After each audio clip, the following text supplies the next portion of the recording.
Court ने वजाहत के नाम पर एक केस के मुतल्लिक और क्लैरिफिकेशन या वजाहत की है, और ये जो वजाहत पर वजाहत है इसने उस फैसले को मज़ीद मशकूक और मुतनाज़े कर दिया है। और ये वजाहत ये कोई पाकिस्तान में ये सुप्रीम कोर्ट की रवायत नहीं है। और उसके बाद इस वजाहत की टाइमिंग जो है वो जनाबे चेयरमैन उसने तो इसको मजीद सवालात भी उठाए हैं। ये वजाहत तभी आती है जिस दिन पार्लिमान के दोनों हाउसेस लेजिस्लेशन करने के लिए कहीं ना कहीं डिस्कशन हो रही होती है। क्या इस वजाहत से आप पार्लियामेंट की लेजिस्लेशन का जो हक है या लेजिस्लेशन को मुतासर करना चाहते हैं, या आपकी टाइमिंग जो है वो किसी खास जमात को सीटें देने की नहीं है, उसको सीटें दे रहे हैं जिन्होंने सीटें मांगी भी नहीं, और उस वजाहत से आप उसको तकवीयत दे रहे हैं एक खास जमात को।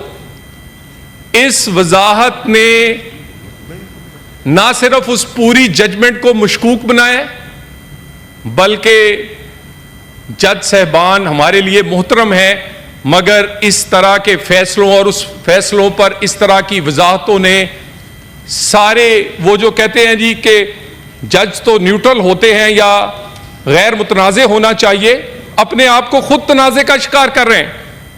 और इसमें यानी अगर ये वजाहत इलेक्शन कमीशन ने मांगी थी तो किसी जो लोग थे इसमें फरीक उनको नोटिस कर देते, किसी को सुन लिया जाता और कहा गया कि कोई कराची के चैम्बर में मोहतरम जज साहब बैठे हैं, कोई इस्लामाबाद के चैम्बर में बैठे हैं, और वजाहत जो है वो मुश्तरका आ जाती है। तो इस पार्लियामेंट का ये हक है, पार्लियामेंट की लेजिस्लेशन से कोई नहीं रोक सकता, और इसी अदारे की लेजिस्लेशन से सुप्रीम कोर्ट ने जन्म लिया है। उनकी तनख्वाह से लेकर उनके पूरे इख्तियार या फैसले देने के इख्तियार वो सब का सब इसी पार्लियामेंट ने दिया है। तो मेरी दोबारा गुजारिश होगी कि ये मामला सिर्फ कोई नून लीग या वर्सेस किसी हुकूमत या अपोजिशन का नहीं है जनाब चेयरमैन, ये मामला पार्लियामान का है। अगर पार्लियामान का फैसला सबसे बेहतर या सबसे मुकद्दस नहीं है तो किसका है? यानी पार्लियामेंट का बनाया हुआ कानून जो है उसे कहते हैं कि वो उस पर इंप्लीमेंट ना किया जाए। हमारा जो फैसला है जो कि पार्लियामेंट की बनाई हुई अदारा है उसको इंप्लीमेंट कर दिया गया। यानी आप सबसे पार्लियामेंट से ऊपर चले गए, आपके फैसले जो हैं वो पार्लियामेंट की लेजिस्लेशन या कवानीन से ऊपर है। तो पार्लियामेंट का बनाया हुआ कानून वो ही सरवाइव करेगा। अगर पाकिस्तान में कोई आइन, कानून या जमहूरियत या पार्लिमानी रवायात हैं तो।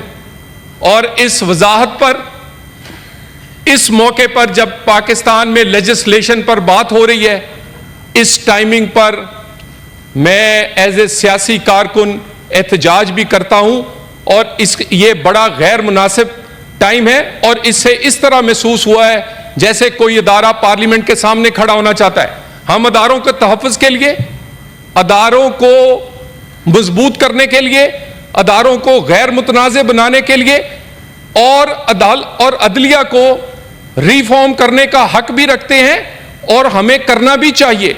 मगर इस तरह की चीज़ें ने ना सिर्फ मुतनाज़े किया है, बल्कि जो अदलिया पर सवालात हैं या वो जो एक ग्रोह बंदी और उसको भी, उस तासर को भी मजबूत किया है। तो मैं दोबारा कहना चाहता हूं कि पार्लियामेंट पहले से ही बड़ा रिस्ट्रेन का मुजाहरा करती है। ये इसी फैसले की वजह से, मखसूस नशिस्तों का फैसला ना होने की वजह से, ना सिर्फ ये कौमी असेंबली नामुकम्मल है बल्कि हमारा हाउस भी नामुकम्मल है।